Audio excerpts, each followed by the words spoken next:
अनंत भगवान जब 7वें गर्भ के रूप में देवकी के उदर में पधारे, बड़ा आनंद। पर देवकी जी को लगा कि कंस इसे भी मार डालेगा, इसलिए रुदन करने लगी।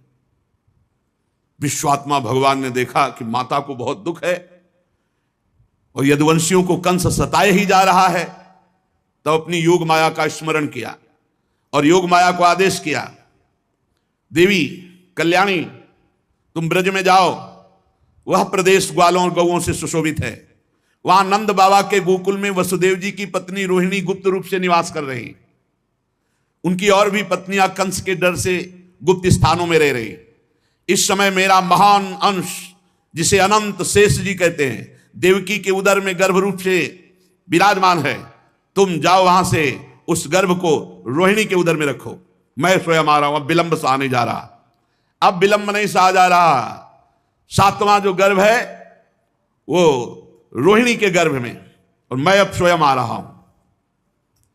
अब मैं समस्त ज्ञान बल आदि अंशों के साथ देवकी का पुत्र बनूंगा, और नंद बाबा की पत्नी यशोदा के गर्भ से तुम प्रकट हो। योग माया को आदेश किया, तुम समस्त कामनाओं को पूर्ण करने में समर्थ हो, वरदान देने में समर्थ होगी। मनुष्य तुम्हें अपनी समस्त अभिलाषाओं की पूर्ण करने वाली जानकर धूप दीप नैवेद्य अन्य प्रकार की सामग्रियों से तुम्हारी पूजा करेंगे। पृथ्वी में तुम्हारे नाम होंगे, दुर्गा, भद्रकाली, विजया, वैष्णवी, कुमुदा, चंडिका, कृष्णा, माधवी, कन्या, माया, नारायणी, ईशानी, शारदा, अंबिका, इन बहुत नामों से तुम पुकारी जाओगी। कुमुदा, चंडिका, कृष्णा, माधवी, कन्यकेति च, माया, नारायणी, ईशानी, शारदेत्यंबिकेति च। और देवकी के गर्भ में से खींचे जाने के कारण शेष जी को संकर्षण नाम से पुकारा जाएगा। लोक रंजन करने के कारण राम, और बलवानों में महान बलशाली होने के कारण बलराम कहे जाएंगे, बलभद्र कहे जाएंगे। जब भगवान ने इस प्रकार आदेश किया, जो आज्ञा, ऐसा भगवान की शक्ति योग माया भगवान की आज्ञा सिरोधार्य करके भगवान की परिक्रमा की, और जैसा भगवान ने कहा था वैसा ही किया। जब योग माया ने देवकी का गर्भ ले जाकर रोहिणी के उदर में रख दिया, तब समस्त द्वारपाल और सब जगह खबर पहुंच गई, गर्भ नष्ट हो गया देवकी। किसी को आंतरिक पता तो है नहीं, नगरवासी बहुत बेचारी के 6 तो मार डाले गए और 7वां गर्भ नष्ट हो गया। हाय कितना कष्ट देवकी को है। भगवान अपि विश्वात्मा भक्तानाम अभयंकरः। यद्यपि भगवान विश्वात्मा है, सर्वत्र है, पर भक्तों को अभय करने के लिए भगवान प्रकट होते हैं। भक्तानाम अभयंकरः। भगवान को कहीं आना जाना थोड़ी है, वो तो विश्वात्मा है।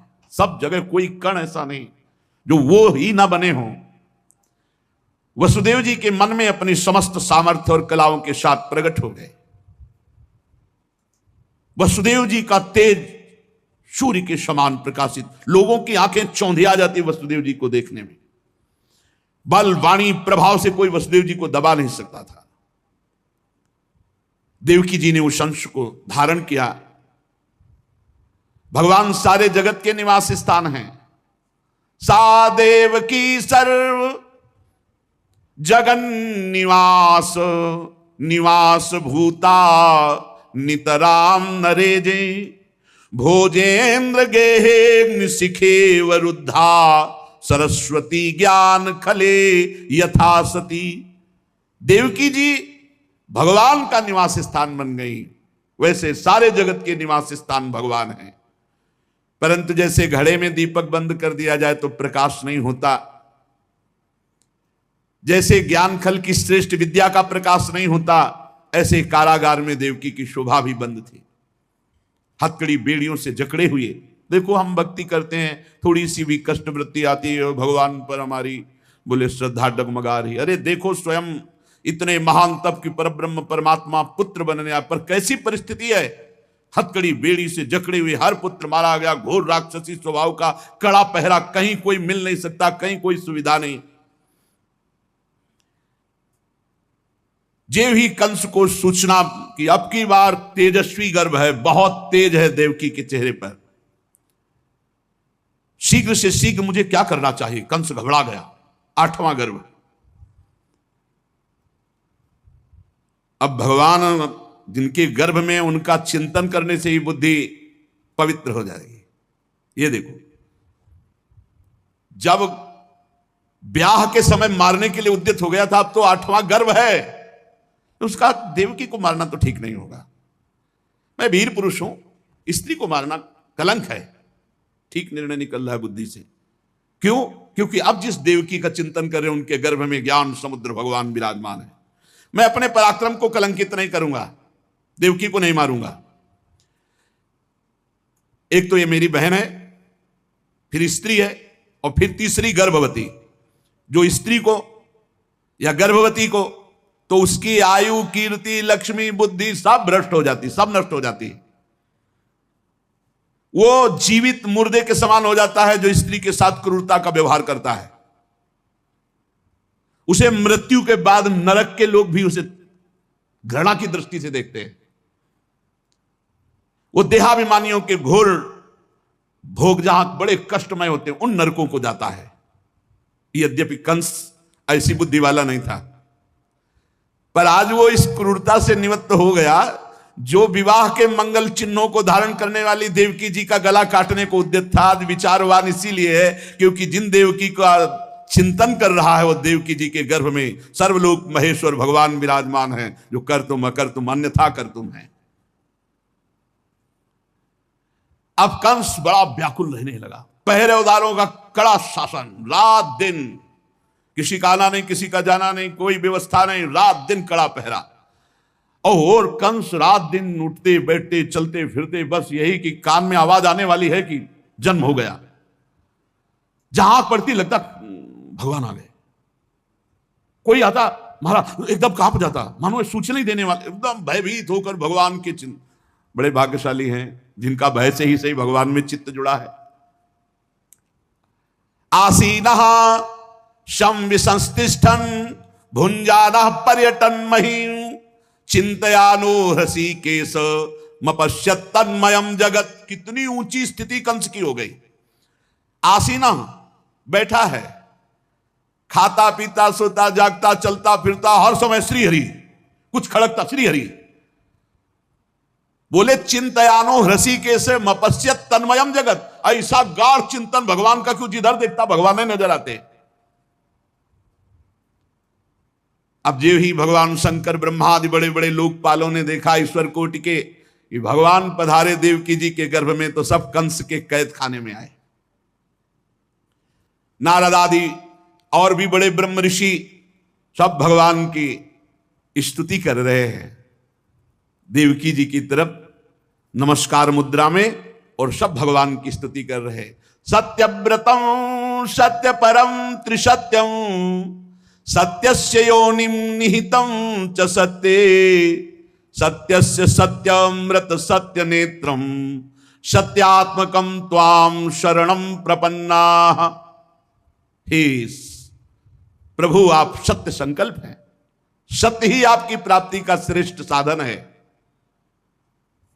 सृष्टि के पूर्व और प्रलय के पश्चात संसार की स्थिति के समय इन असत्य अवस्थाओं में भी आप सत्य हैं। हे प्रभु, आप सत्य हैं, आपकी प्राप्ति का श्रेष्ठ साधन सत्य है, और रचना, पालन और संहार इन असत्य स्थितियों में भी आप सत्य हैं। पृथ्वी, जल, तेज, वायु, आकाश, ये 5 दृश्यमान सत्यों के आप ही कारण हैं। आप ही अंतर्यामी रूप से विराजमान हैं। आप इस दृश्यमान जगत के परमार्थ स्वरूप हैं। आप ही मधुरवाणी समदर्शन के प्रवर्तक हैं। भगवान, हम तो बस इतना समझते हैं कि आप सत्य स्वरूप हैं, हम सब आपकी शरण में हैं। कुछ बिरले लोग ही हैं जो आपके इस सत्य स्वरूप में अपना चित्त एकाग्रता पूर्वक लगा पाते हैं। प्रभु, जो आपका चिंतन करते हैं उनके लिए संसार समुद्र कैसा है? गाय के बछड़े के खुर के गड्ढे के समान, पार होने में कोई, जो आपका चिंतन करते हैं। आज तक के जितने भी संत महात्मा हुए, सब आपके चिंतन प्रभाव से, आपके चरणों के आश्रय से ही इस संसार समुद्र से पार हुए हैं। परम प्रकाश स्वरूप परमात्मन, आप भक्तजनों के निष्कपट हितैषी और प्रेमी हैं। प्रभु आपका बड़ा अनुग्रह है हम सबके ऊपर। बड़ी विस्तृत स्तुति की समस्त ब्रह्मा भगवान शंकर लोकपाल देवताओं और ब्रह्म ऋषियों ने। और देवकी जी को संबोधित करके कहा, माता जी ये बड़े सौभाग्य की बात है कि आपकी कोख से सबका कल्याण करने के लिए स्वयं परब्रह्म परमात्मा भगवान पुरुषोत्तम अपने ज्ञान बल आदि अंशों के साथ पधार रहे हैं। डरिएगा मत, आप कंस से बिल्कुल मत डरिएगा। अब ये कुछ दिन का मेहमान है, भगवान यदुवंश की रक्षा करने के लिए प्रकट हो रहे हैं। ब्रह्मादि देवताओं ने इस प्रकार भगवान की स्तुति की और सब देवकी जी को प्रणाम करके अपने अपने धाम को गए। परीक्षित, अब समस्त शुभ गुणों से युक्त बहुत सुहावना समय आया। अथ सर्वगुणोपेतः कालः परम शोभनः यर्हे वाजन जन्मर्क्षम शांतरक्ष गृह तारकम। रोहिणी नक्षत्र था। आकाश के सभी नक्षत्र ग्रह और तारे सौम्य हो रहे थे। जैसे अंतःकरण शुद्ध होने पर भगवान का आविर्भाव होता है, उसी प्रकार भगवान जब अवतार लेते हैं ना तो संपूर्ण सृष्टि प्रकृति परम पवित्र हो जाती, क्योंकि भगवान अवतरित हो रहे। काल, दिशा, पृथ्वी, जल, अग्नि, वायु, आकाश, मन, ये सब निर्मल हो जाते हैं। भगवान जब प्रकट हो रहे हैं, रोहिणी नक्षत्र है और समस्त नक्षत्र ग्रह तारे ये सब सौम्य हो रहे हैं। दिशाएं स्वच्छ प्रसन्न थी, जगमग जगमग तारे हो रहे हैं। सब जगह रत्नों की खाने अपने आप प्रकट हो रही। पृथ्वी से स्वर्ण, चांदी, हीरा, जवाहरात, ये रत्ने अपने आप प्रकट हो रहे हैं। जैसे पीली मिट्टी, लाल मिट्टी, ऐसे रत्न प्रकट हो रहे हैं। हीरे आदि की खाने मंगलमय प्रकाश करती हुई नीचे से प्रकट हो रही। नदियां एकदम जल निर्मल। रात्रि के समय भी सरोवर कमल खिल गए। वन में वृक्षों की पंक्तियां रंग बिरंगी पुष्पों के गुच्छों से लद गई। पक्षी चहकने लगे, भौरे गुंजार करने लगे। वो वायु सुख स्पर्शा पुण्य गंधवा शुचि अग्न्यस्त द्विजाति नाम शांतस्तत्र समिंधति। उस समय परम पवित्र शीतल मंद सुगंध वायु लोगों को सुख दान करती हुई बह रही। जो ब्रह्म ऋषियों के अग्निहोत्र की अग्नियां कंस के अत्याचार से बुझ गई थी, वो अपने आप प्रज्वलित हो गई। संत पुरुष पहले ही चाहते थे कि असुरों की बढ़ती ना होने पाए। पता नहीं क्या हो रहा है, सबका मन आनंदित हो रहा है, सब प्रसन्न हो रहे, क्योंकि भगवान का आविर्भाव हो रहा है। उसी समय देवताओं की दुंदुभियां अपने आप बज उठी। किन्नर गंधर्व मधुर स्वर में गान करने लगे। सिद्ध चारण भगवान के मंगलमय गुणों की स्तुति करने लगे। विद्याधरियां अप्सराएं नृत्य करने लगे। बड़े बड़े देवता ऋषि मुनि आनंद में भरकर कंस के कारागार के ऊपर पुष्पों की वर्षा कर रहे हैं। अब तो काले काले मेघ आकर मंडराने लगे और धीरे धीरे गर्जना करते हैं। भारी वर्षा प्रारंभ। जन्म मृत्यु के चक्र से छुड़ाने वाले जनार्दन भगवान का अवतार समय निशीत रात के 12 बजे।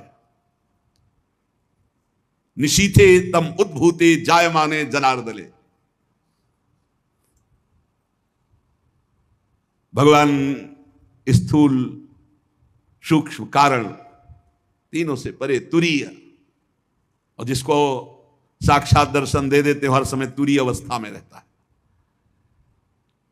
निशीत रात के 12 बजे भगवान प्रकट हो रहे। चारों ओर बादलों ने, अभी जो तारे चमक रहे थे, सौम्य थे, शांत थे, अब अंधकार छा गया। जब भगवान के प्रकट होने का समय हुआ, ऐसे मेघ छा गए। घोर अंधकारमयी रात्रि, गर्जना हो रही, वर्षा हो रही। उसी समय सबके हृदय में विराजमान भगवान देवरूपिणी देवकी के सामने प्रकट हुए। मानो पूर्व दिशा में 16 कलाओं से पूर्ण चंद्रमा का प्रादुर्भाव हो गया हो। भगवान श्री कृष्ण चंद्र जो चंद्रवंश में प्रकट हो रहे 16 कलाओं से। वसुदेव जी ने देखा, क्या देखा? हथकड़ी बेड़ी पास ही बैठे देवकी वसुदेव जी कि उनके सामने नेत्र कमल के समान कोमल और विशाल नेत्र, 4 सुंदर हाथों में शंख गदा चक्र कमल, बक्षा स्थल पर श्रीवत्स का चिन्ह, तमद्भुतम बालकम अंबुजे क्षणम चतुर्भुजम शंख गदायुधायुधम श्रीवत्स लक्ष्मम गलशोभि कौस्तुभम पीतांबरम सांद्र पयोद सौभगम। आहा, शंख चक्र गदा पद्म, वक्षा स्थल पर श्रीवत्स का चिन्ह, कौस्तुभ मणि, अद्भुत झिलमिला रही कांति, वर्षाकालीन मेघ के समान परम सुंदर श्यामल शरीर पर मनोहर बिजली की भांति चमकता हुआ पीतांबर, बहुमूल्य वैदुर्य मणि के किरीट कुंडल की कांति, सुंदर घुंघराले केस जो सूर्य की कांति को भी मात कर रहे हैं, ऐसा तेज, चमचमाती करधनी की लड़ियां, बाहों में बाजूबंद, कलाइयों में कंकण, आभूषणों से सुशोभित श्री भगवान को सामने देखा। सा विस्मयोत्फुल्ल विलोचनो हरिम सुतम विलोक्य आनक दुंदुभिस्तदा। अरे मेरे पुत्र के रूप में कौन आ रहे हैं? ये साक्षात भगवान। सा विस्मयोत्फुल्ल विलोचनो हरिम। हाँ, वसुदेव जी ने प्रफुल्लित होकर देखा मेरे भगवान आ रहे हैं। असीम आश्चर्य, रोम रोम परमानंद में डूब गया। भगवान पधारे, जन्म जन्म की अब आस पूर्ण हुई। भगवान को मेरे पुत्र बनेंगे। उसी समय संकल्प किया, इस समय तो मेरे हाथ और पैर हथकड़ी और बेड़ियों से जकड़े हुए हैं, मैं 10,000 गायों का संकल्प करता हूं पुत्र प्रकट होने के महोत्सव में। भगवान श्री कृष्ण पूरा सूतिकाग्र है, श्याम वर्ण से प्रकाशित हो रहा है। वसुदेव जी ने अब निर्भय होकर के, अरे स्वयं परमात्मा पुत्र बनने आए हैं, अपनी बुद्धि स्थिर की और भगवान के चरणों में सिर झुका करके स्तुति करने लगे। वसुदेव जी ने कहा विदितोऽसि भवान साक्षात पुरुषः प्रकृते परः केवलानुभवानंद स्वरूपः सर्वबुद्धिदृक् स एव स्वप्रकृतेदं सृष्ट्वाग्रे त्रिगुणात्मकं तदनु त्वं प्रविष्ट इव भाव्यसे। समझ गया प्रभु, समझ गया। आप प्रकृति से अतीत साक्षात परमात्मा हैं। आपका स्वरूप केवल अनुभव और केवल आनंद है। आप समस्त बुद्धियों के एकमात्र साक्षी हैं। प्रभु, आप ही सर्ग के आदि में अपनी प्रकृति से इस त्रिगुणमय जगत की सृष्टि करते हैं, फिर उसमें प्रविष्ट ना होने पर भी आप प्रविष्ट के समान जान पड़ते हैं। प्रभु, आप सर्वशक्तिमान सबके स्वामी हैं। संसार की रक्षा के लिए आपने मेरे यहां अवतार लिया है। आजकल कोटि कोटि असुर राक्षस सेनापतियों ने राजा का नाम धारण कर रखा है और अपने अधीन बड़ी बड़ी सेनाएं कर रखी हैं। उन सबका संहार करने के लिए आपका अवतार हुआ है। देवताओं के देव, मेरे आराध्य देव, एक कंस बड़ा दुष्ट है। जब इसे मालूम होगा कि आप हमारे घर में प्रकट हुए तो आपके भाइयों को मार डाला। फिर भी मुझे भय लगता है कि कहीं शस्त्र लेकर दौड़ा आवे और कुछ अमंगल कर दे। यह है वात्सल्य। एक तरफ देख रहे सर्वलोक महेश्वर भगवान और एक तरफ पुत्र, तो डर भी लग रहा है कहीं कंस अस्त्र लेकर दौड़ा आवे, कुछ अमंगल न कर दे। जब देवकी जी ने देखा मेरे पुत्र के रूप में तो पुरुषोत्तम भगवान, तो कंस से जो बहुत भय था कुछ भय रह गया। भय तो है। और बड़े पवित्र भाव से मुस्कुराती हुई कहा प्रभु, जैसा वेदों में आपका स्वरूप सुना वो अव्यक्त सबका कारण बताया गया, ब्रह्म बताया गया, ज्योतिष स्वरूप बताया गया, लेकिन आप ही हैं अनिर्वचनीय, निष्क्रिय, विशुद्ध सत्ता के रूप में। और वो आज आप मेरे सामने प्रकट हो गए। जिस समय ब्रह्मा की पूरी आयु 2 परार्ध समाप्त हो जाती है तो काल शक्ति के प्रभाव से सारे लोक नष्ट हो जाते हैं। पंचमहाभूत अहंकार में, अहंकार महातत्व में, महातत्व प्रकृति में और प्रकृति एकमात्र आप में लीन हो जाती है। आप ही शेष बचते हैं, इसलिए आपका नाम शेष है। प्रभु, आप भक्त भयहारी हैं। हम लोगों को इस दुष्ट कंस से बहुत ही भय लग रहा है। आप हमारी रक्षा कीजिए।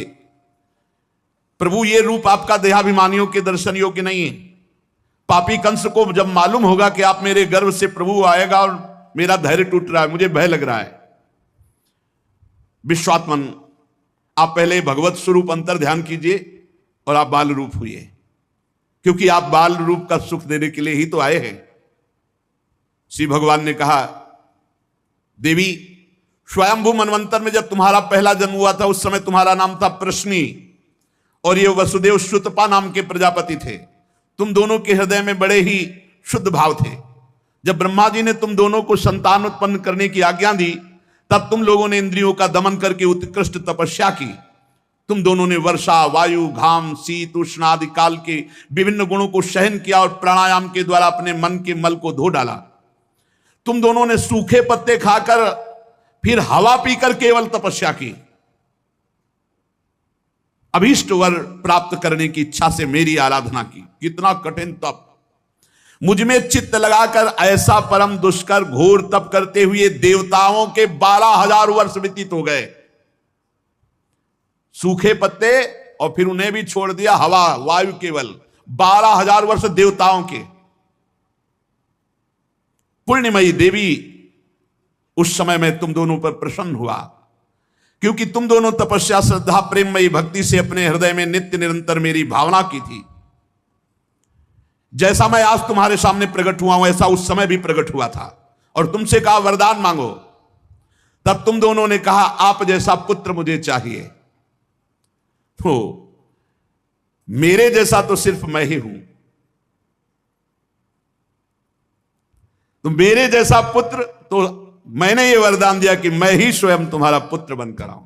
ये छोटी मोटी तपस्या का फल नहीं है, आप देख लीजिए। अगर आप जीवन भर रामकृष्ण हरि भगवान नाम जपते हुए भगवत प्राप्त हो जाते तो कितना सरल है, कितना सरल है। इसीलिए धन्य है ये कलयुग जो कम समय में भगवत प्राप्ति, केवल भगवान नाम जप और थोड़ा सा केवल पापाचरण से अपने को बचा लो तो भगवत प्राप्ति हो जाएगी। हे माता जी, मैंने देखा कि संसार में शील, स्वभाव, उदारता, अन्य गुणों में मेरे जैसा कोई नहीं, इसलिए मैं ही तुम्हारा पुत्र हुआ हूं। मैं ही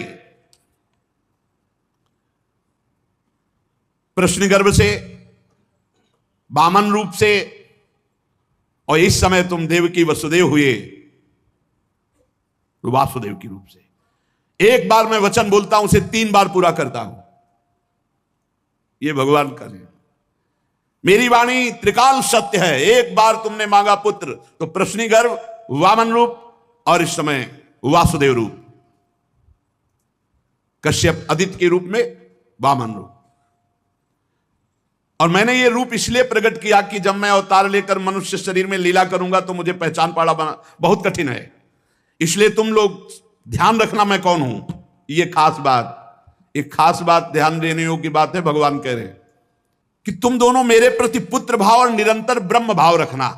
युवाम माम पुत्र भावेन ब्रह्म भावेन चाचकृत चिंतयंतो कृत स्नेहो या से थे मदगतिम पराम, तब तुम मेरे परम पद को प्राप्त होगी। चिंतनीय कौन है गोपाल जी, कौन है लाल जी? कह रहे तुम मेरे प्रति पुत्र भाव और निरंतर ब्रह्म भाव, इस प्रकार के चिंतन द्वारा तुम मेरे पद को, मेरे प्रिया प्रीतम है कौन?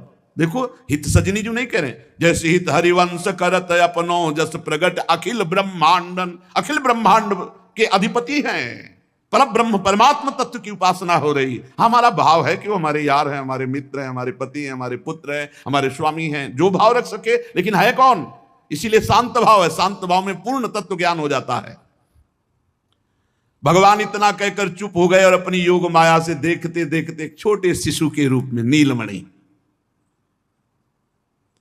वसुदेव जी ने देखा कि भगवान तो बाल रूप हो गया। अब तो और डर लगा, कहीं कंस को पता चल गया और तलवार लिए हुए आवे कुछ अमंगल करे। बहुत घबरा गए और भगवान ने कहा कि मुझे गोकुल पहुंचाओ, नंद बाबा के यहां सुधा मैया के पार्श्व में सुला के आओ। मुझे तुम्हें डर लग रहा है, मैं मारूंगा इसे, पर अभी मुझे पहुंचाओ वहां। भगवान की आज्ञा का पालन करने के लिए जो ही चेष्टा की, ध्यान दीजिए, भगवान की आज्ञा का पालन करने के लिए जो ही चेष्टा की तो अपने आप हथकड़ी बेड़ियां कट गई। माया की हथकड़ी बेड़ियां कट जाएंगी जो ही भगवान की आज्ञा का पालन कर। और बड़े बड़े दरवाजे, कोई 1-2 नहीं थे, कई दरवाजे थे कंस के कारागार के। फटाफट सब ताले टूट गए, दरवाजे खुल गए।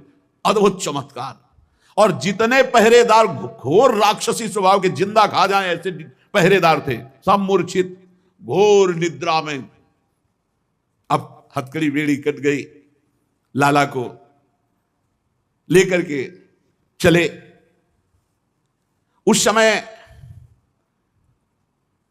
घोर बादल छाए हुए, अंधेरा, कुछ दिखाई नहीं दे रहा।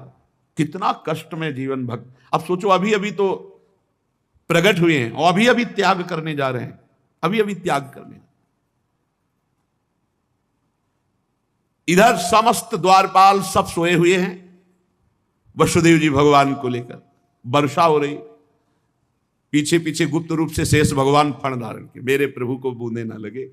जब वो लीला कर रहे, वसुदेव जी को पता नहीं कि पीछे शेष भगवान फण धारण किए। वो तो बस चिंतन में चले जा रहे हैं, कैसे वहां जाएंगे, कोई जान ना जाए कोई। और वहां पहले ही योग माया ने पूरी व्यवस्था करी, पूरा का पूरा परिकर सब बेहोश है नींद में, किसी को सुध नहीं है। केवल यशोदा मैया को प्रारंभ में इतना था, कुछ हुआ और बेहोश हो गए। क्या हुआ ये निर्णय नहीं हुआ। पूर्ववासियों की समस्त इंद्रिय वृत्तियों की चेतना हर ली, सब अचेत हो गए। इतनी मोटी जंजीरें लगी हुई थी, ताले लगे हुए थे, जेल के साथ टूट गए। भगवान श्री कृष्ण को गोद में लिए हुए जैसे जैसे आगे बढ़ते, सब दरवाजे अपने आप खुलते चले थे और पहरेदार सब सो रहे। बादल नजदीक आकर मानो बरस रहे हो, ऐसे लटक लटक के बादल। शेष भगवान अपने फणों से जल को रोकते हुए 1000 फण धारे पीछे पीछे चल रहे। यमुना जी ने देखा कि प्रभु पधार रहे, तो पहला चरणामृत तो हमारे अधिकार बनता है। अरे जिनके चरणों का ध्यान बड़े बड़े महापुरुष शिवादि करते हैं, आज वही प्रभु मेरे पास आ रहे हैं। आनंद में भर गई यमुना जी और उफान। यमुना जी ने जब उफान आनंद का लिया तो वसुदेव जी के प्राण बहुत घबरा रहे हैं कि अब क्या करें, लौट सकते नहीं, कोई नौका आदि है नहीं। चलो प्रभु ने आज्ञा करी है तो वही देखेंगे। अब मेरे प्राण चाहे चले जाए, मेरे लाला को कुछ ऐसे। यमुना जी उफान कर रहे कि चरण छू ले, और वसुदेव जी उल्टा सोच रहे कि यमुना जी बढ़ रही तो लाला को बचाए। देखो ये समर्पण है, मेरे प्राण भले चले जाए, बस आज्ञा का पालन प्रभु को पहुंचाना है और सुरक्षित पहुंचाना है। यमुना जी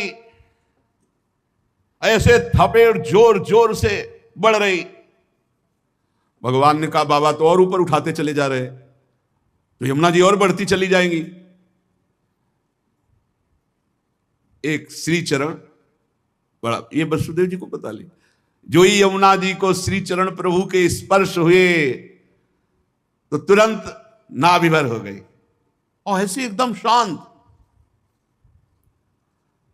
वसुदेव जी बाबा के नगर में गोकुल में गए तो डर रहे थे कि कोई देख न ले, लेकिन वहां कोई देखने वाला था, सब सोए हुए थे। उन्होंने अपने पुत्र, अब वो ऐसे देख रहे थे और जहां सुलाया तो वहां भी पुत्र था, पार्श्व में योग माया और वही पुत्र। भगवान के इस अवतार में 2 अवतार हुए, एक हुआ चतुर्भुज नारायण भगवान का अवतार जो वसुदेव देवकी के सामने, और एक हुआ पीछे आपने सुना है नंद बाबा और यशोदा मैया बहुत ऐश्वर्य समृद्धि सब रिद्धियां सिद्धियां अटखेलियां कर रहे। ब्रज तो यहां रिद्धियां सिद्धियां अटखेलियां कर रहे, कौन पूछता है। अवस्था ढल गई थी नंद बाबा की, चौथापन था, और ब्रजवासी बाबा की इस दशा को देख के सह नहीं पा रहे थे, बाबा खिन्न रहते थे। उपनंद आदि वृद्ध गोपों ने परामर्श करके पुत्रेष्टि यज्ञ का आयोजन किया। सबने यज्ञ पुरुष गोपराज नंद को पुत्र प्रदान करने की प्रार्थना की भगवान से। पुत्रेष्टि यज्ञ हुआ। जैसे महाराज दशरथ जी की अवस्था ढल चुकी थी तो श्रृंगी ऋषि ने पुत्रेष्टि यज्ञ कराया, उससे खीर फिर भगवान 4 रूपों में प्रकट हुए, राम लक्ष्मण भरत शत्रुघ्न। पुत्रेष्टि यज्ञ का अनुष्ठान हुआ नंद बाबा के यहां। अब उच्च कोटि के ब्रह्म ऋषि वेद ध्वनि आकाश में मुखरित हो रही थी। गोपराज श्री नंद बाबा अंतापुर में यशोदा मैया के पास बैठे हुए कहा, यशोदा रानी, इस बार पूरे ब्रजवासियों का आशीर्वाद हो, सब ब्रह्म ऋषि हैं, कई बार हो चुकी, इसका मतलब पुत्र के लिए कई बार उपाय किए जा चुके थे, इस बार फलस्वरूप में मेरे पुत्र होगा, मन में बड़ी कामना है, मेरा विश्वास है ये जो यज्ञ हो रही, चूंकि ब्रजवासियों का आशीर्वाद है और ब्रह्म ऋषि जन बड़े महिमाशाली हैं, पर मेरे मन में एक उदासी छा जाती कि कर्म से ऐसा पुत्र नहीं होगा जैसा मैंने एक स्वप्न देखा है, ये कर्म जनित तो नहीं हो सकता। यज्ञादि कर्मों के सभी फल चंचल हैं और मैंने जो पुत्र देखा है वो अचल है, अविनाशी है। बड़ी आशा, पर लगता है मेरी दुराशा है क्या, वो कर्म फल से तो नहीं प्राप्त हो सकता जैसे मैंने देखा है। मैंने एक स्वप्न देखा जो आज तक तुमसे नहीं बताया, यशोदा रानी से कहा, भगवान नारायण भी उतने सुंदर नहीं जैसा वो बालक सुंदर मुझे स्वप्न में दिखाई दिया। मुझे ऐसा लगता है कि त्रिभुवन में कोई है नहीं सुंदर, एक बार जिसके हृदय में वो प्रकट हुआ उसको कोई आकर्षित कर सके ऐसा त्रिभुवन में नहीं। ब्रजराज की बात सुनकर यशोदा रानी ने कहा, सच्ची तुमने स्वप्न में देखा है? बोले हाँ। बोले मैंने तो बताया नहीं, मैंने भी स्वप्न में देखा है। क्या?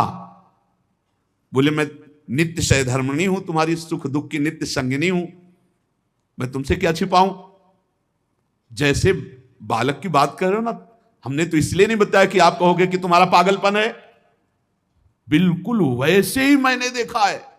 श्यामस चंचल चारु दीर्घ नयनो बालस्तवांक स्थले दुग्धोद्गारि पयोधरे स्फुटमसौ क्रीडन मया लोक्यते स्वप्नस्तत् किमुजागरः किमथ वेत्ते तन्न निश्चीयते सत्यम ब्रूहि सधर्मिणी स्फुरति किम सोयम तवाप्यंतरे। बाबा ने कहा मैंने भी देखा, दिव्याति दिव्य नीलमणि सदृश श्याम सुंदर वर्ण एक बालक तुम्हारे गोद में दुग्ध पान कर रहा है, जो चंचल नेत्र मनोहर विशाल भाल तुम्हारी गोद में स्थित देखा, वो तुम्हारा पयोधर पान कर रहा है। कैसे बताऊं, अब तो मेरी ये दशा है कि सोता हूं या जागता हूं मुझे कुछ पता नहीं चलता, हर समय बालक लगता है मेरी गोद में चढ़ रहा है, मेरी दाढ़ी खींच रहा है, कभी मैं देखता हूं तुम्हारी गोद में दुग्ध पान कर रहा है। यशोदा मैया आनंद विवल होके कहने लगी, ब्रजराज ऐसा ही, ऐसा मैंने भी देखा है, ऐसा ही देखा है, वो तुम्हारे तोंद पर चढ़े खेल रहा, मैंने देखा है ऐसा। सत्य सत्य सत्य कहती हूं, मैंने देखा, मैंने कि उसे स्तन पान करा रही हूं, पर संकोचवश नहीं बताया कहां वो दिव्य बालक और कहां मैं। ब्रजराज नंद ने कहा मैंने असंभव समझकर ये बात तुमसे छुपाई थी। यशोदा मैया ने कहा मैंने भी, कि तुम हमारा पागलपन समझोगे, लेकिन ऐसा अगर दोनों के स्वप्न में आया तो जरूर भगवान हमारे स्वप्न को पूरा करेंगे। नारायण जिनकी हम आराधना करते हैं, नारायण सेवानिष्ठ नंद बाबा और यशोदा मैया दोनों तन मन वचन से भगवान श्री हरि की शरण में होकर के द्वादशी दिन यथाविधि व्रत करने का नियम लिया।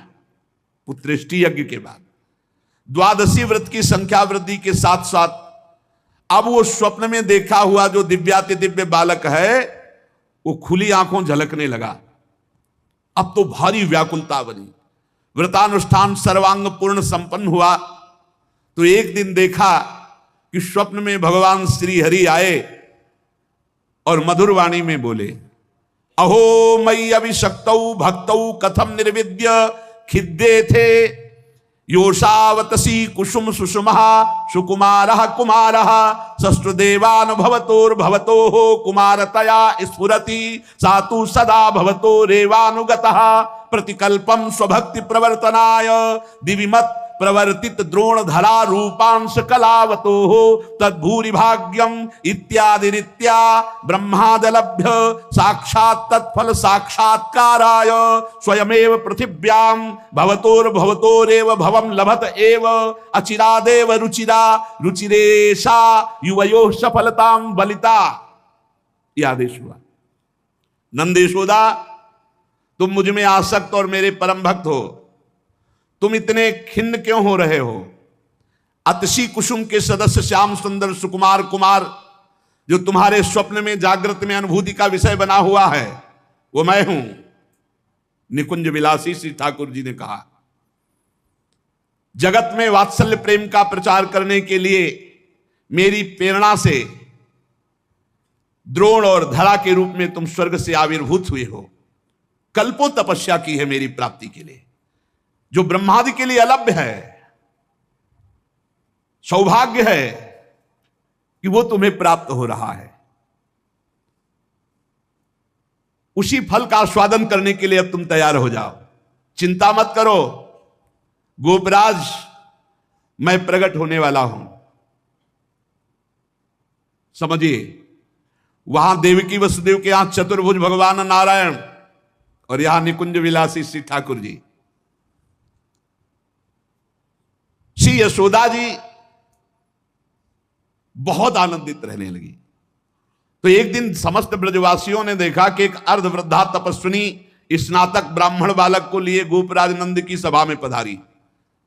इतनी तपस्विनी तेजस्विनी सब ब्रजवासी खड़े हो गए और आसन देकर प्रणाम करके पूछा, देवी आप कौन हो? आज तक तो आपको देखा नहीं। आपको देखने पे लगता है साक्षात भगवान की योग माया शक्ति हो। ये बालक कौन है? नारद मुनि जैसा दिखाई देता है। आप परम हम ब्रजवासियों का कल्याण करने के लिए पधारी हो। गोपराज के सभासदों की बात सुनकर तपस्विनी ने मुस्कुराकर कहा, मेरा नाम पौर्णमासी है। मैं महान तपस्विनी और दैवज्ञा हूं। तीनों काल का मुझे ज्ञान है। और ये जो बालक है तुमने कहा नारद जी जैसा, इसका नाम मधुमंगल है। ये बालक स्नातक है, इसका दर्शन करके नारद जी का स्मरण होना उचित ही है। ये संपूर्ण वृत्ति नारद जी वाली ही रखता है। तपस्विनी की बात सुनकर गोपराज सभा के सदस्यों ने हाथ जोड़कर पूछा, देवी हम आपकी सेवा करने योग्य बिल्कुल ही नहीं है। इस पर भी आपने हम लोगों पर महती कृपा की।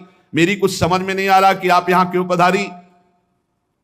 तो उन्होंने कहा, तुम लोगों को पता नहीं एक अनिर्वचनीय महासौभाग्य उपस्थित होने वाला है, इसलिए मैं यहां आई हूं। सबके पूछने पर पौर्णमासी ने बताया, तुम लोगों के प्राणाधिक प्रीतम गोपराज नंद के यहां एक पुत्र होने वाला है जो अखिल जगत को आनंद सिंधु में निमग्न कर देने वाला होगा।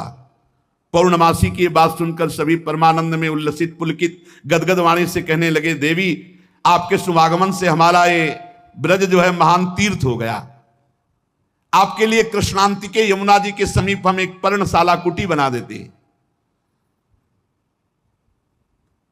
ये बात जब पौर्णमासी जी ने सुना तो उन्होंने कहा, ठीक ठीक, कृष्णांति के अर्थात कृष्ण के समीप, ठीक तुम्हारी बात निकल गई। जो बालक होगा उसका नाम कृष्ण होगा। तस्मिन् जातवदि निर्दानवता पृथिव्याम भविष्यति तदीय गुणे सदानवता सगुणता विद्यादि प्रबंधे तत्संबंधे तो निर्गुणता सकिंचनता विषय संपत्तौ तद भक्तौ तो निष्किंचनता इत्यादिकं विरुद्धाय मानमपि सर्वैरनुरुद्धम करिष्यते। नंद नंदन के रूप में स्वयं प्रभु पधार रहे। पौर्णमासी देवी कालिंदी तट के समीप पर्णशाला में भगवान के दर्शन की अभिलाषा से निवास करने लगी। पौर्णमासी देवी देवर्षि नारद जी की शिष्या और श्री कृष्ण के आगे जो गुरु बनेंगे संदीपनी जी, उनकी माता हैं। संदीपनी मुनि की माता हैं ये पौर्णमासी देवी।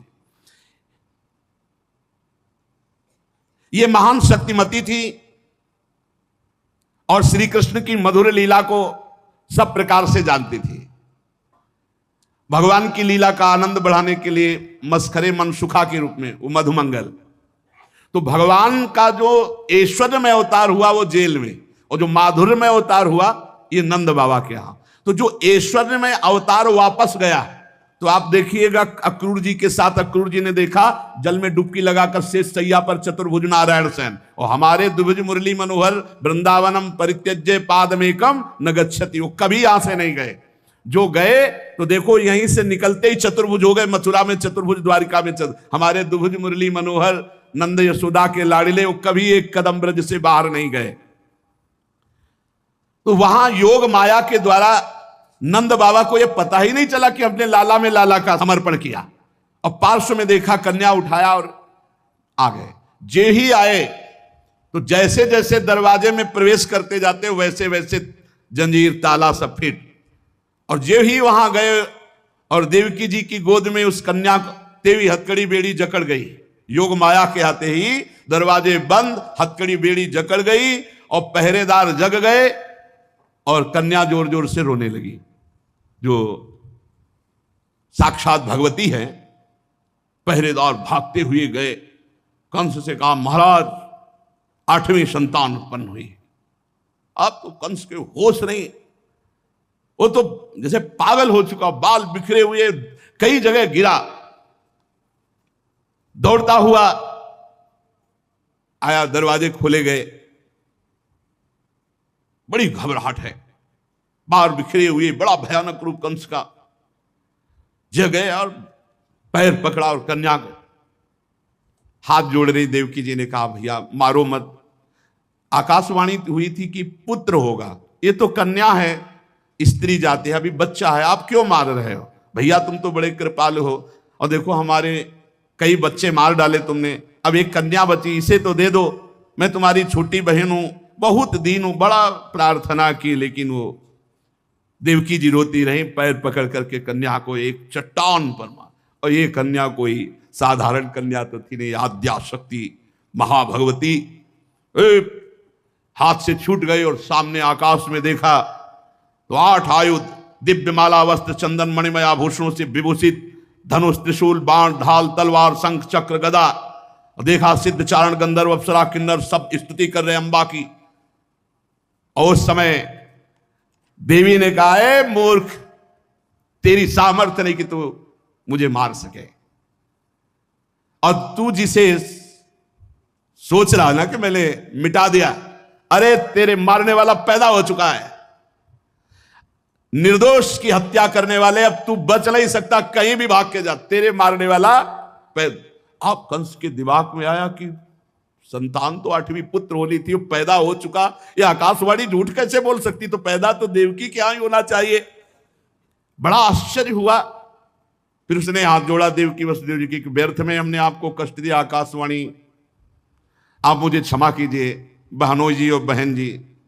और वो उन्होंने कहा कुछ नहीं, वसुदेव जी से कहा कि ये विधाता भी झूठ बोलता है, आकाशवाणी हुई थी कि 8वां पुत्र होगा, पुत्री कैसे हो गई? मैं बड़ा पापी हूं, मैंने आप दोनों महात्माओं को बड़ा कष्ट दिया। पर वसुदेव जी आपको दुखी नहीं होना चाहिए। जो लोग तत्व को जानते हैं, आत्मा को जानते हैं, उस शरीर के नाश पर दुखी। देखो इनको भी ज्ञान है यार, बड़ा विचित्र है। पर उपदेश कुशल बहु तेरे, राक्षस स्वभाव वालों को भी ज्ञान, ये भी उपदेश दे रहे। वसुदेव जी ये शरीर को जो आत्मा मान बैठते हैं, इसी उल्टी बुद्धि के कारण ये एक दूसरे से बैर और राग द्वेष कर लेते हैं, जन्म मृत्यु को प्राप्त होते हैं। यद्यपि मैंने तुम्हारे पुत्रों को मारा, फिर भी ज्ञान के द्वारा देखो कौन किसको मारता है। बड़ा सुंदर ज्ञान दे रहे। अभी बताएंगे ठाकुर जी आके तुम्हें कौन किसको मारता है लौट के। ये जो अपने स्वरूप को भूले हुए हैं लोग, इसीलिए मैं मरने वाला हूं, मैं मारता हूं, ऐसा मैं दुख भोग रहा हूं, ये मेरे को दुख देने वाले घोर अज्ञान की बात। कोई किसी को मारता नहीं, कोई किसी को दुख नहीं, जीव अविनाशी है, शरीराभिमान के कारण ऐसा। फिर भी मैं क्षमा चाहता हूं आपसे। वसुदेव जी के चरण प्रकार देवकी जी ने कहा भैया भैया बस पैर छूने की जरूरत नहीं है, आप खुशी रहो। यह आपने बताया नहीं कि अज्ञान के कारण ही, शरीराभिमान के कारण ऐसा होता है, अपने और पराये का भेद। बस बस आपका इसमें कोई दोष नहीं है। जब वसुदेव और देवकी जी ने इस प्रकार, तो कंस वहां से अनुमति लेके चला गया और बुलाया पूरे परिकर को और कहा योग माया ने जो कहा है वो झूठा नहीं हो सकता। 8वीं संतान पैदा हो चुकी है मारने वाली, तो ये लड़की नहीं हो सकती, ये पुत्री नहीं हो सकती, कुछ है, प्लानिंग करो। वो कह रहे पैदा हो चुका तो ब्रजय में होगा। कंस के मंत्री जितने थे वो कंस से भी ज्यादा बुरे स्वभाव वाले थे। उन्होंने कहा महाराज आज्ञा करो, ब्रज 84 कोस में आज से लेकर 10 दिन तक जितने भी बालक हुए हम मार डालेंगे हम लोग। बड़ा प्रसन्न हुआ। इसका प्लान, इस सबका नाश और भगवान पहुंच